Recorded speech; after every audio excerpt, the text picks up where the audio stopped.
Sa kabila ng lahat sa pagbuo ng mga manlalaro ng Lakers ay kasabay doon na mas lalong uminit ang rumors kay LeBron James na matrade pa sa ibang koponan. Ito pala ang nag-viral na picture kung saan spotted si LeBron at Maverick Carter at ang agent mismo ni Nikola Jokic. Sa larawan makikita na masaya itong nakipag-meeting. Ang larawan na ito ay mabilis na kumalat at kasabay doon ang mga hula na kaliwat kanan. Mas lalong uminit ito ng si Nikola Jokic na ang nag-caption sa photo kung saan nagpapahiwatig ito na tila aalis si LeBron sa Lakers at mapupunta sa Denver Nuggets bilang kaduo mismo ni Nikola Jokic. Pero ayon sa report ang pag-meeting daw ay para lang sa business partner sa International Basketball League.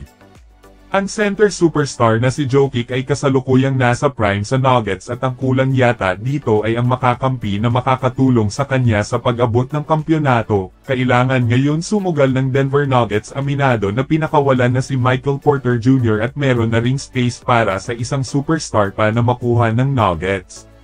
Para naman kay LeBron James na ang tanging hangad ay isa pang kampyonato sa kanyang karera, pero ang lahat ng ito ay magmumula sa desisyon ni LeBron James. Sa ngayon rumors pa lamang ito na nabigyang buhay dahil sa isang litrato na maging silbing daan sa pag-alis ni LeBron James sa Los Angeles Lakers. Pero para naman sa akin siguro hindi na rin ito aalis si LeBron sa Lakers, lalo na't nandyan ang kanyang anak na si Bronny na alam naman natin lahat na ito ang kanyang hinihintay sa mahabang panahon na makasama ang kanyang anak sa iisang team. At syempre sa ngayon hindi natin pwedeng maliitin ang Lakers lalo na't ngayon merong idinagdag ang Lakers ng mga manlalaro na may ituring na super team sa pagbubukas ng season at dahil na rin kay Luka Doncic. Samantala malakas naman ang tama ni Jonathan Kuminga sa nakaraang season at hanggang ngayon bitbit niya pa rin ang masamang loob sa pagbangko sa kanya sa playoffs.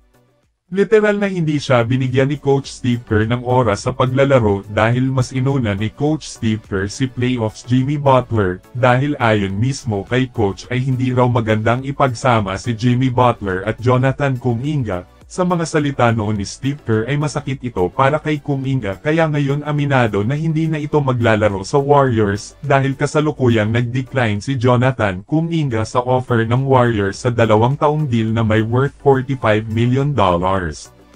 Ipinamukha ni Jonathan Kuminga sa Warriors na hindi siya etrate na parang bata na gagamitin lang kapag gusto, at itatapon na lang kung hindi kailangan na aminado namang maganda ang nilalaro ni Jonathan Kuminga sa regular season, pero sa pagdating ng playoffs ay biglang umiba at nanlamig ang Warriors sa kanya.